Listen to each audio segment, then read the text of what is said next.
Hey guys, Camford15 back at it with another video for you guys. Back with another episode review. Yes. Crazy, huh? Crazy.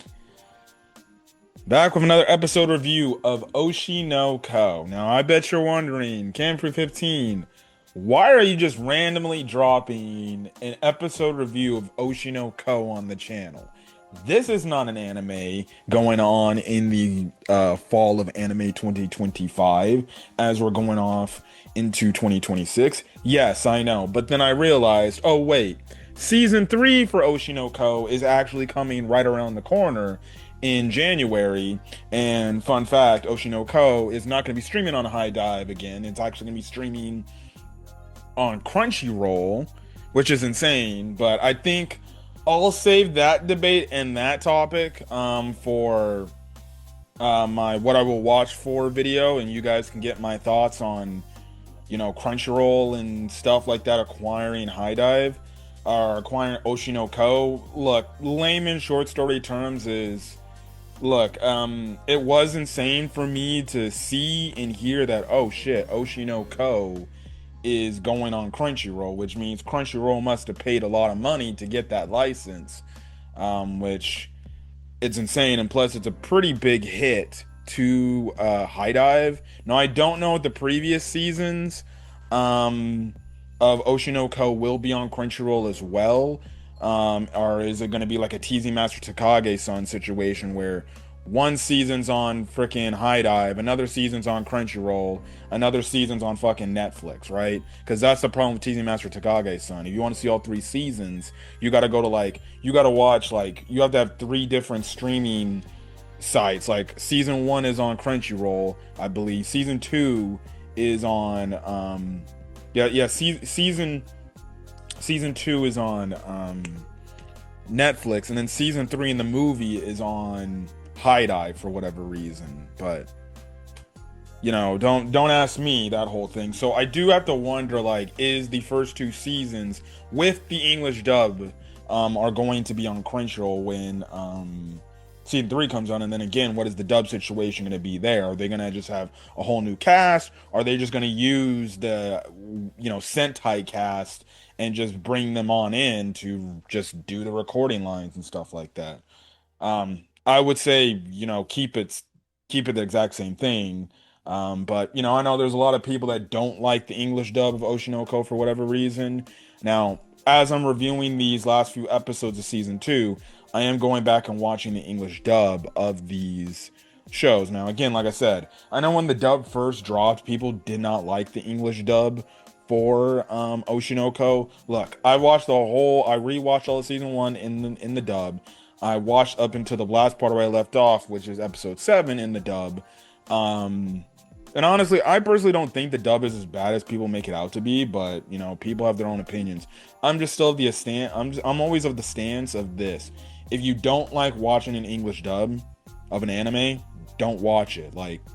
Just keep watching the sub version and stuff like that. I hate how people go on social media and trash the dubs and everything when, for example, now, which you have the Amazon AI dubs, Amazon going on Amazon Prime.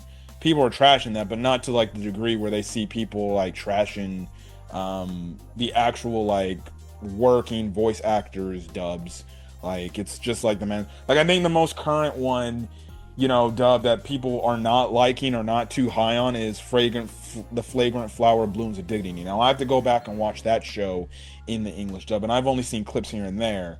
But I know that's a show some people do not. They think the dub is absolute dog shit for that. Now, look, I'm more of a person that gravitates to English dubs than sub versions. Or in any case, if I watch an anime that's subbed, I go back and rewatch in the dub version because I just like to listen to it in the dub. If I'm watching a weekly anime on one of the seasons, for example, I'm watching Monster Eat Lady or whatever, the anime about the the cute girl that has a Duke as her boyfriend and she eats monster meat or whatever. I watched the dub for that. I haven't like dove in sooner to the sub version, or whatever, right? So there's that and everything. But like, look, I don't think the Oshi No Ko English dub is that bad. I just think people overreact. Like, look, if your present preference is the sub version, then go ahead and watch the sub version of Oshi No Ko. If you like the dub version, it's fine. Like I remember back when season 1 was airing, people were actually making fun of the voice actress and kind of honest to God bullying her for her voice performance of Akane. And it was funny because it was during the episodes in season 1 when she literally was the character of Akane was absolutely like damn near almost killed herself because of online bullying. And it's like, dog, you're actually like saying these hurtful, offensive things to the actual voice actress who plays the character. And you're saying all these things, and funny enough, you're doing the exact same shit that she did not like, that Akane obviously didn't appreciate in the actual episode. So it's really funny when you look at the situation how, when people are watching the sub version, they're like, oh man, see, this is why you shouldn't do online bullying and shit like that. And next thing you know, when the dub comes out, people go back to watch the show in the dub to hear how the dub sounds. And next thing you know, those same people are probably the same people that said, oh, see, this is why you don't do online bullying. But what do I know, right? That'll probably be, I keep telling, I keep saying that I'm going to kind of make a video about the sub versus dub debate and shit like that. I have to get on that and do that video when I have time. And maybe I'll bring my co-host, the Red Wolf, talking about that. And that just might be a discussion video of why, I think that whole fact between sub versus dub is such a stupid argument. It's always the thing of like, what do you prefer more? But I can't convince anybody if you like a dub. So all I can say is don't trash the hard work these voice actors do put in. You may think the voice sounds like absolute dog shit, or you may not like the voice portrayal, or even the translations in the dub they do for certain lines. Okay, don't go openly out of your way to trash it, right? And trash on a voice actor's hard work. The least you can say is like, okay, look, it didn't sound good in my opinion. Compared to the sub version, look, so far it sounds like the dub's not my cup of tea. I'm just gonna continue watching the sub version, and that's fine. I think that's a respectful way to say, like, I just, I don't think it's a good enough. I don't really like the dub portrayal of how one of my favorite animes is, and that's it. But anyways, all right, so last time where I last left off on my Oshi No Ko review, I was talking about, I covered 2 episodes, with episodes 5 and 6, and I mostly talked about episode 6, which was Melt's big performance, because if you remember way back then, this is part of the arc of the play that they're doing, this play arc that they're doing. And in the last episode review that I did was talking about Melt's performance. He clearly isn't the best, voice actor, or the best actor on obviously the set, but he improvised and brought out and put everything into it to the point where people actually thought he actually did a damn good job. So this episode was obviously, going back and looking at season 2 and rewatching it was one of my favorite moments, because it's about Akane and Kana, and we know like how Akane and Kana, they do have butting head beefs. And we mostly see, Kana butting heads with Akane just strictly from the fact that we know that Kana has feelings for Aqua, and she does not like the fact that Akane is dating him. But we obviously see it, and then too, she does tease Akane, and the reason why Akane doesn't like Kana is just from the way how she is as a person, and she doesn't like how she goes about her way. And we do kind of get some understanding and some depth behind that. So this episode is legitimately just like, yeah, don't meet your hero. See, you always admire and you look up to somebody when you're a kid, and then next thing you know, you actually do meet them in person, and then you just have a terrible experience, and you see they're a completely different fucking person, and you just see like, oh shit, like, no, this is not what I thought I knew. And that's kind of what happens with Akane in this episode, because we do get a flashback moment. But basically, the part of the play is where her character shows up, the princess, Oni character shows up. And again, I think I believe I made a mention in my review. Again, look, again, Akane wearing this, her, I think it's Princess Hime or whatever, costume, dude. She's a whole ass snack. Akane is a snack, bro. Again, I know. Anyways, I think she looks even more of a snack in this design than she does in her regular look. But anyways, this is where her part of the play is taking place, and this is the part where her and Kana are having, in the midst of the play, they're having like a clash and everything, and basically the whole thing is, we knew from a few episodes ago, which I believe was episode 5, or episode 5, 4 or 5. It's been a while since I rewatched the episode, right? Even though I did go back and watch it to catch up. That Akane did look up to Kana, and she definitely did look up to her in a motivational way, and she was inspired by her. And this was the whole thing of why she wanted to become an actor, because she wanted to be like Kana. So she had a hero, she had somebody she looked up to, albeit they were around the same age, right? But she's like, no, I want to be an actor because Kana's doing it. If she can do it, that means I can do it too. And you see how she's telling her mom and her dad, like, she wants to be an actor and everything and stuff like that. Now, through, what you see throughout the whole play that's going on, like eventually, and this is after the flashback, but what you see is how we kind of have it programmed where Kana obviously is this person that she kind of keeps to herself realistically, and because she doesn't have the same successes as she used to have when she was a kid, she kind of wears this mask of like, okay, I'm just going to do this to my best ability, and I'm not the main star of the show. It's this person that's the main star of the show. And you see how the way she's acting is so Akane can get all the shine and everything, and she's just going to play the role so good enough so it enhances Akane's character, albeit it's at the cost of her acting. And I guess in some instances she's still acting her tail off, but she's acting in benefit to her co-worker. So essentially she's acting as good as she can to make it stand out to the audience, like, oh no, Akane is the person you want to pay attention to. Me, I'm just gonna do what I need to do, and I'll be a background character, but I'll enhance her acting, right? And we know leading up into this whole thing, into this whole play, Akane wanted to essentially combat Kana and show her like, no, I can act on my own. I want to see you act at your best, and let's go head to head, and let's push each other and see who the winner is, right? And when Akane clearly sees like, no, why are you acting like this? Like, why are you trying to, make everything focus on me, and why are you not trying to show your talents off?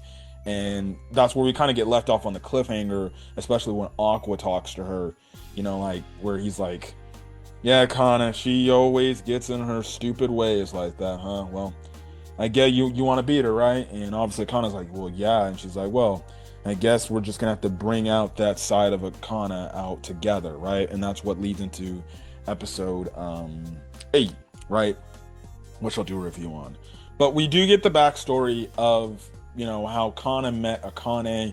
And we have it to where during one of the auditions that Akane was trying out for, she was trying to get like this drink from this vending machine, but this guy, right, gets it for her, and he mistakes her for thinking like, oh, this is Kana. Now, look, Kana has red hair. This girl has blue hair. Now, maybe you can say this dude wasn't looking at her, and only the thing he saw was the beret she was wearing, because in the past, or what we see, that Kana does wear a beret hat, right? Now, again, like I said, all it takes is for this dude to look at her and be like, wait, you're not Kana, and stuff like that. Which eventually when Kana shows up, right, he's like, oh, I'm so sorry, right? And as he's saying that, as he's getting the drink and everything, he tells Akane like, so, aren't you happy that you got the role? So basically Akane basically found out like it didn't matter how many auditions that were happening that day, especially her audition, our audition for the role, Kana was gonna win it regardless, because the directors and everything, the people who were doing auditions, more than likely gave it to her, just off politic basis, because she was a famous child actor at that point in time. And I'm guessing, they're like, okay, let's just bring in these other girls, these nice cute girls. We'll see if maybe one of them surprises us. Maybe we'll see again. Maybe we'll give him an opportunity. But for all intents and purposes, Kana is the main person. So anyways, this is when Akane actually runs into Kana for the first time, and they're kids. And obviously Akane is like, holy crap, this is her hero. She's happy to meet her and everything, and she's saying all these glowing things and everything. And then Kana is just like, bro, fuck off. She doesn't say that, but that's what she basically implies, right? And she basically tells us like, what the fuck are you doing? Like, why are you trying to be me? You can't be me. Why would you want to be me, right? And we know, like, during this time Kana was going through a lot where she didn't feel like she was obviously that good, right? And it was starting to wear out on her of doing the acting, and she thought she wasn't getting enough praise and everything. And I remember she was even going through her own family shit and everything right then and there, right? And it was kind of she now look, she's a child. But she kind of handled it like an absolute dick, which it absolutely makes sense why, you can see why Akane actually did grow to hate her more than, have that admiration for her, because she literally grabbed her beret hat and like threw that shit on the fucking ground and threw that shit, and she was just like, bitch, please, why are you trying to be me? You can't be me. Why would you want to be me? You're wasting your fucking time, essentially, is what Akane was saying. And, from then on, it kind of broke Akane's heart, that Kana said all those hurtful things to her, and you kind of understand like why, Akane does not really like Kana like that, and why she always says like, please, you're fake and everything and stuff like that. And you see why they actually have beef with each other. Now we do still see, albeit Akane does not like, or is not like buddy buddy with Akana. It's clear we do see like she still has a respect for her. She still thinks she's really good at being an actor and obviously doing other things that she's been doing. So from that standpoint, she doesn't like her, but she definitely does respect Akane or Kana for, what she's done in her entire career up to this point. And you see like how she's been working hard, and she's been using the judgment Kana gave her as motivation to get better, right? And we see where she's at today, and she's definitely a lot better actor. She's a lot better actor than she was then, right? So it really goes to show you, do not meet your heroes, because you will be let down. Almost every time somebody meets their idol, they always get that check in reality of like, oh, that's not the person I thought they were. So look, man, it was a good episode. I definitely did enjoy it, and things like that. So yeah, but anyways, in the next episode review, I'll be reviewing episode 8 of season 2. So there's that. But anyways, I'm glad to start talking Oshi No Ko and the build up and the hype for Oshi No Ko season 3, and things like that. But anyways, if you guys like the video, leave a like, put in the comment section your thoughts, hit that subscribe button if you want to get more Oshi No Ko content or any other anime or video game content I upload to the channel. But till then, guys, stay safe out there. Have a great rest of your day or your night or watching this video. Till then, guys, peace.